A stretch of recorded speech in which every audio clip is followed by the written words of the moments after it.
Assalamu alaikum and welcome to my channel True Eyes. Zombie apocalypse নিয়ে আমি already কয়েকটি video দিয়েছি। বলেছিলাম কোভিডের পরবর্তী মহামারী হতে পারে জম্বি ভাইরাস। বর্তমানে বিভিন্ন পদ্ধতিতে মানুষকে খুব সহজেই জম্বিতে পরিণত করে ফেলা যাবে।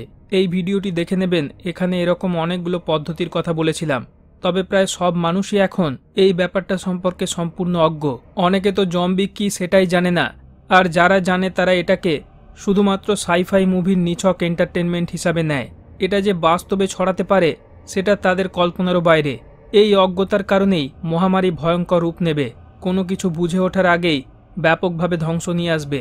এই বিষয়টি নিয়ে প্রচুর গল্প উপন্যাস আছে, হরর জনারের অসংখ্য মুভি এখন পর্যন্ত রিলিজ করা হয়েছে এই বিষয়ে। কিন্তু কথা হলো, কোনো মুভি মানুষকে এন্টারটেন করার জন্য বানানো হয় না, বানানো হয় মানুষকে বিভিন্ন এজেন্ডার জন্য প্রিপেয়ার করতে এবং তাদের ফ্রিলি চিন্তা করার শক্তিকে কেড়ে নিতে। বলা যায় এটাও এক ধরনের জম্বিফিকেশন, যেখানে চিন্তা শক্তিকে কেড়ে নেওয়া হয়। অ্যাকচুয়াল জম্বিদেরও কোনো চিন্তা শক্তি থাকবে না। যে মহামারী নিয়ে বলবো সেটা এই অ্যাকচুয়াল জম্বি নিয়েই। কোভিড ছড়িয়ে পড়ার মাত্র কিছু সময়ের মধ্যেই একটা জিনিস ছড়িয়ে পড়েছিল যে যারা যারা এই ডোজ নেবে তারা ভবিষ্যতে জম্বিতে পরিণত হবে। আমেরিকাতে এই বিষয়টি চাঞ্চল্য সৃষ্টি করেছিল। এমনকি সিএনএনে রিপোর্ট করা কিছু ঘটনা শেয়ার করা হয় যেখানে মানুষ জম্বিতে পরিণত হচ্ছে এরকম দেখা যায়, যদিও নিউজটি ফেক ছিল এবং মিডিয়াতে নিউজটিকে ডিবাঙ্কড করা হয়েছিল। The world is hoping that coronavirus vaccines will end the gloomy pandemic days. Some social media users have come up with a scary claim that COVID-19 vaccine is turning people into zombies. A screenshot of a television news bulletin which shows a hospital ward with blood spilt all around is being widely shared on social media. The screenshot has a CNN logo and a ticker which reads, "Breaking news, hospitals on lockdown as first COVID vaccine patients start eating other patients." A Facebook user shared the screenshot with the caption, "Yeah, you read that right. Zombie apocalypse." This claim is viral on the Facebook. Some people are also sharing it on Twitter. India Today Anti-Fake News War Room has found that the viral screenshot claiming that COVID-19 vaccines are turning people into zombies is morphed. তারপরেও conspiracy থিওরিস্টরা ডোজের কারণে zombie হয়ে যাওয়ার ব্যাপারটি ঘটতে পারে এটা উড়িয়ে দিতে চায়নি। বাংলাতে একটি প্রবাদই আছে, যা রটে তার কিছু ঘটে। আর আমরা জানি কিভাবে তারা নিজেরাই সামনে আনে বিষয়গুলো উদ্দেশ্য প্রণোদিতভাবে। যারা এসব পরিকল্পনা ও ষড়যন্ত্র করে তারা নিজেরাই মার্কেটে জিনিসগুলো নিয়ে আসে এবং ভাইরাল করে।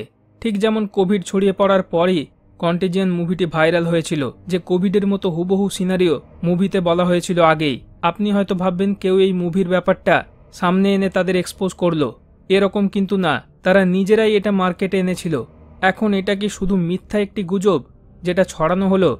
এটা নিয়ে অনেক মুভিও আছে যেখানে ডাইরেক্টলি এবং ইনডাইরেক্টলি কোভিডের ডোজ এবং কোভিড মহামারীর কথা উল্লেখ করা হয়েছে, যে এই মহামারীর ঠিক পরে আরেকটি মহামারী আসবে যেটা হবে জম্বি মহামারী। মুভি, কার্টুন, ম্যাগাজিন এসবের মাধ্যমে আগে থেকে তারা বলে যাতে মানুষের মনকে সেই ব্যাপারে প্রিপেয়ার করে নেওয়া যায়, যাতে মানুষ শক না হয় এবং এটা ছড়ানোর আসল কারণ না খোঁজে, যাতে সেটাকে স্বাভাবিকভাবে গ্রহণ করে নেয়। কিভাবে জম্বি রোগ ছড়াবে সে ব্যাপারে আরও গভীরে কিছু জিনিস বলবো।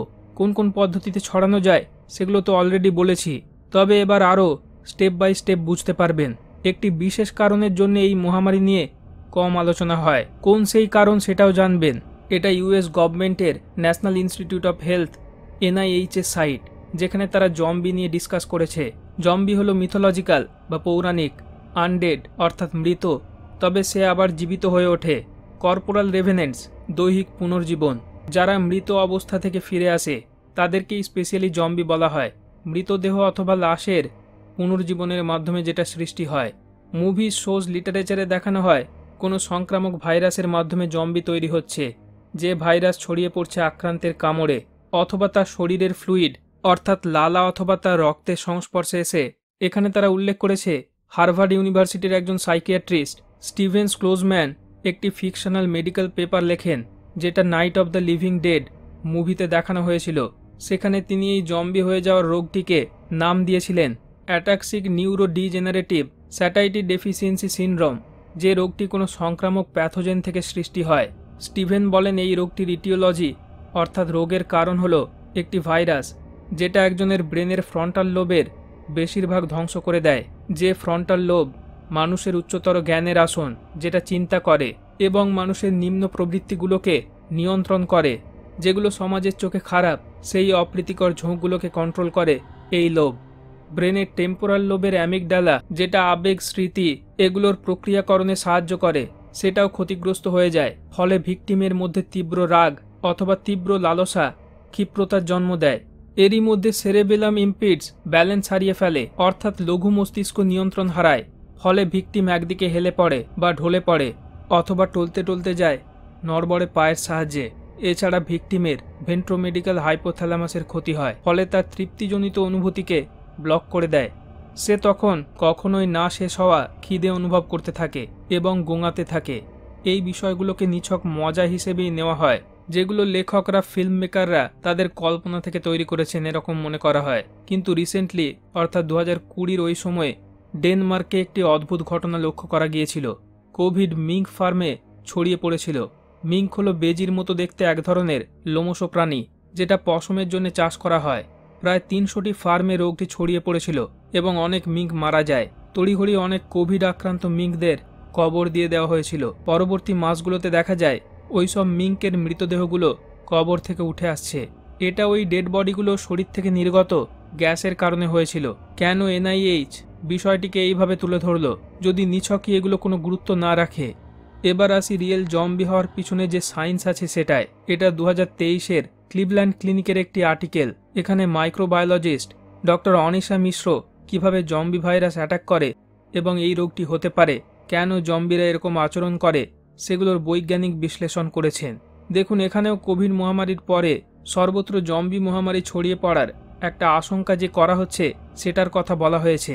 এখানে কিছু ইম্পর্টেন্ট প্রশ্নের উত্তর তিনি দিয়েছেন, যেমন ভাইরাস কি মানুষের জেনেটিক কোড চেঞ্জ করে দিতে পারে, যেমনটা রেসিডেন্ট এভিল মুভিতে দেখানো হয়েছিল। ডক্টর মিশ্র বলেন, হ্যাঁ, এটা পসিবল। কিছু ভাইরাস তাদের নিজেদের DNA বা RNA কে হিউম্যান সেলে ঢুকিয়ে দিতে সক্ষম। এই রেট্রোভাইরাসগুলো হিউম্যান জেনেটিক কোডকে অল্টার করতে পারে। পরের প্রশ্ন, এই ইনফেকশন কি ব্রেনে পরিবর্তন আনতে পারে? ইনি বলেন, কিছু ভাইরাস, ব্যাকটেরিয়া, প্যারাসাইটস, ফাঙ্গি এটা করতে পারে। যেমন একটি উদাহরণস্বরূপ, ম্যানিনজাইটিস হলে স্পাইনাল কর্ডে প্রদাহ হয়, যেটার ফলে রোগীর মধ্যে কনফিউশন, হ্যালুসিনেশন, ফোকাস করতে না পারা ইত্যাদি সিমটমস দেখা দেয়। রেবিস ভাইরাস, আমরা অনেকেই জানি এটা একজনের মধ্যে স্বভাবগত পরিবর্তন নিয়ে আসে, যেটা সংক্রামক প্রাণীর কামড় থেকে হয়। কামড়ের ক্ষতের ভিতর দিয়ে লালা প্রবেশ করে এই রোগটি ছড়ায়। ফাঙ্গাল ইনফেকশন কি মানুষের বিহেভিয়ার চেঞ্জ করে দিতে পারে? The last of us video game, যেটা HBO শোতে পরিণত হয়েছিল, সেখানে যেরকম দেখানো হয়েছিল, দেখানো হয় কর্ডিসেপস নামক এক প্যারাসাইটিক ফাঙ্গাসের কারণে জম্বি অ্যাপোক্যালিপস শুরু হচ্ছে।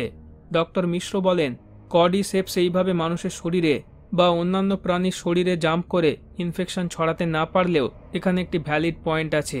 ফাঙ্গি বা ছত্রাক উচ্চ তাপমাত্রা সহনশীলতা নিজের মধ্যে ডেভেলপ করতে পারে, ফলে যাদের দেহ উচ্চ তাপমাত্রাযুক্ত তাদেরকে ইনফেক্টেড করতে পারে। এবং তিনি বলেন এটা এখন হচ্ছে। ক্যান্ডিডা অরিস নামক ছত্রাক ব্যাপকভাবে নতুন ইনফেকশন ছড়াচ্ছে, যেহেতু এখন গ্লোবাল ওয়ার্মিং হচ্ছে। উচ্চ তাপমাত্রা, প্রচুর জনসংখ্যা, যাদের বেশিরভাগেরই ইমিউন সিস্টেম বা রোগ প্রতিরোধ ক্ষমতা দুর্বল, এই ব্যাপারগুলোই এই রোগটিকে ছড়াতে সাহায্য করছে। গ্লোবাল ওয়ার্মিং নিয়ে এই ভিডিওতে আর কিছু বলছি না, তবে এটা পরিষ্কার যে এই ডক্টর তাদের এজেন্ডা অনুযায়ী কথা বলছে। পরের প্রশ্ন, নেক্রোটাইজিং ফ্যাসিয়াইটিস কি? এটা কি সংক্রামক? এটি একটি ইনফেকশন যেটা জম্বি ভাইরাসের কারণে হয়, যার ফলে কোষের ক্ষয় ও মৃত্যু ঘটে। এটি নেক্রোটাইজিং ফ্যাসিয়াইটিসের মতোই। নেক্রোটাইজিং ফ্যাসিয়াইটিস হলো একটি ফ্লেশ ইটিং ডিজিজ, মাংস খেকো রোগ। মানুষের শরীরের চামড়ার নিচে ফ্যাসিয়া নামক একটি পাতলা টিস্যু থাকে। কামড়ের ফলে ত্বকের ক্ষতের মাধ্যমে ইনফেকশন ঢুকে যায় এবং এই টিস্যুগুলোকে মেরে ফেলে। এই ইনফেকশন অত্যন্ত দ্রুত ছড়ায়।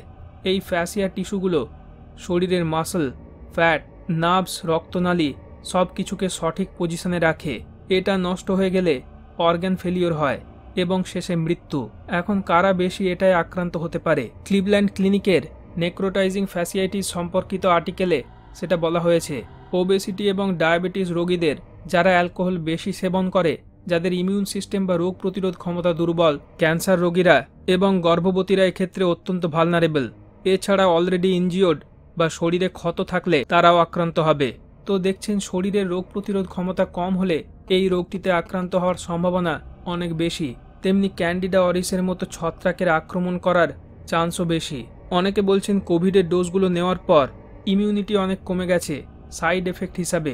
এ সম্পর্কে এনআইএইচেরই 2টি রিপোর্ট দেখাবো, যেখানে তারা লিখেছে কিভাবে ডোজগুলো নেওয়ার 8 মাস পর যারা নিয়েছিল এবং যারা নেয়নি তাদের ইমিউনিটি কম্পেয়ার করা হয়।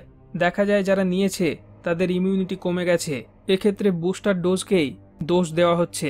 ফ্রিকুয়েন্টলি এটা দিলে এই সমস্যা হতে পারে, এরকম রিপোর্টে বলা হচ্ছে। সিমিলার এই রিপোর্টে তারা একই জিনিস বলেছে, শুধু 8 মাসের জায়গায় 6 মাসের কথা বলা হচ্ছে। কোভিডের যে ওষুধ, সেটার ভিতরেও আছে ভাইরাসের অংশ, যেটা সুপ্ত অবস্থায় থাকে। এটা মিউটেট হতে পারে।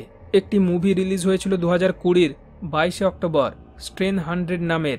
যদিও মুভিটির ফার্স্ট ট্রেলার 2018 শুরুর দিকে রিলিজ হয়েছিল। এখানে দেখানো হয় একটি মহামারীর কারণে দেওয়া ডোজগুলো মিউটেট হয়ে সবাই জম্বিতে পরিণত হচ্ছে। তবে সেটা কোন রোগের ওষুধ ছিল সেটা মেনশন করা হয়নি। The Center for Disease Control is baffled at how, in just 3 days, this new strain has spread so quickly. Do not go outside unless it's an emergency. This is apparently some sort of mutation of a dead virus. They'll keep coming. It's only a matter of time.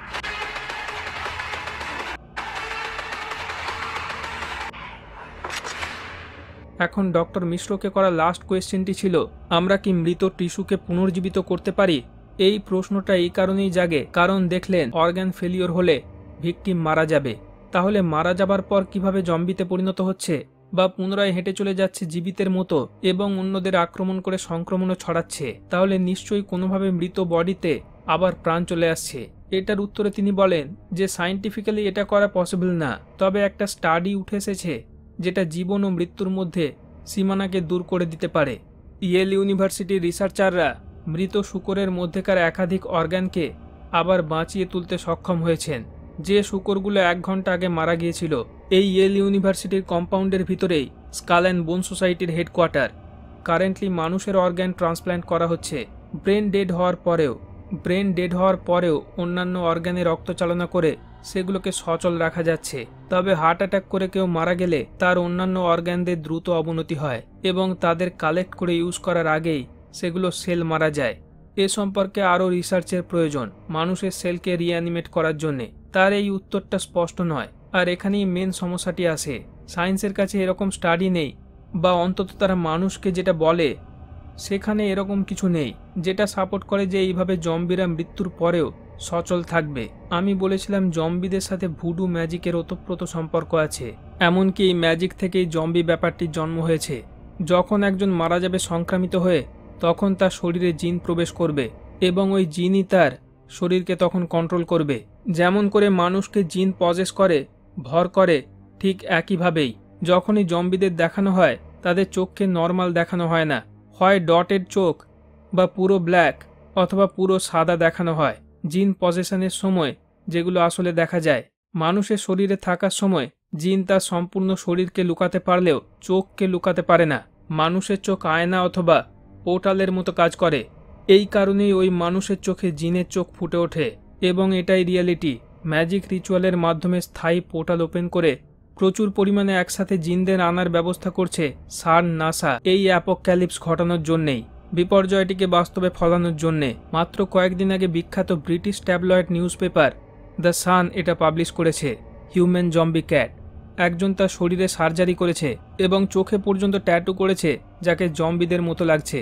দেখুন, চোখটিকে সম্পূর্ণ কালো করে দেওয়া হয়েছে। কেন এই ধরনের post এখন করছে দ্য সানের মতো পত্রিকাও, এটাও রহস্যজনক। আগের বছর একটি মুভি বের করা হয়েছে, apocalypse Z the beginning of the end. সেখানেও কোভিডের কথা মেনশন করা হয়। সেঞ্চুরি ওল্ড সোভিয়েত ইউনিয়নের একটি পোড়ো ল্যাব থেকে একটি ভাইরাস ছড়িয়ে পড়ে জম্বি অ্যাপোক্যালিপস নিয়ে আসে। কোভিডের পর এই মহামারী ছড়িয়ে পড়ছে এরকম বলা হয় মুভিতে। এই ফিল্মটি ম্যানুয়াল লরেরোর ওয়ার্ল্ড ওয়াইড বেস্ট সেলার বইয়ের উপর তৈরি করা হয়েছে। এই মুভিতে রহস্যজনকভাবে একটি ডেট দেখানো হয়েছে, 2025-এর একটি ডেট, যখন এই ঘটনাগুলো ঘটছে। এই ডেটটির মাধ্যমে এই বছরের এপ্রিল অথবা অক্টোবর মাসকে ইঙ্গিত করা হতে পারে। এরকম আরও অনেক মুভি পেয়ে যাবেন যেখানে এই লিঙ্কগুলো পাবেন।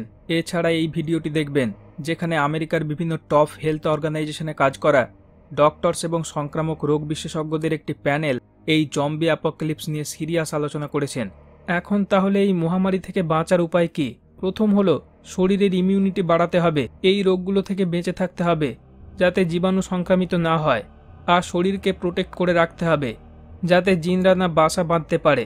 তার জন্য নিজের অরাকে স্ট্রং করতে হবে, যেটা রাশিয়ান উইচের বলা স্বীকারোক্তি নিয়ে তৈরি করা এই ভিডিওতে দেখিয়েছিলাম। আর প্রয়োজন এসোটেরিক টেকনোলজির ব্যবহার জিনদের থেকে সুরক্ষা পাওয়ার জন্যে। এখনকার বেশিরভাগ মানুষেরই অরা খুব দুর্বল, বিভিন্নভাবে তাদের কাছ থেকে লাইটকে কেড়ে নেওয়া হচ্ছে যাতে মানুষ ভালনারেবল হয়ে যায় এবং জিনরা সহজেই তাদের শরীরে আক্রমণ করতে পারে। এই বিষয়টি নিয়ে আরও ডিটেলে একটি ভিডিও দেওয়া হবে ইনশাআল্লাহ। জম্বি মহামারী অন্যান্য মহামারীর থেকে একদমই ডিফারেন্ট হবে।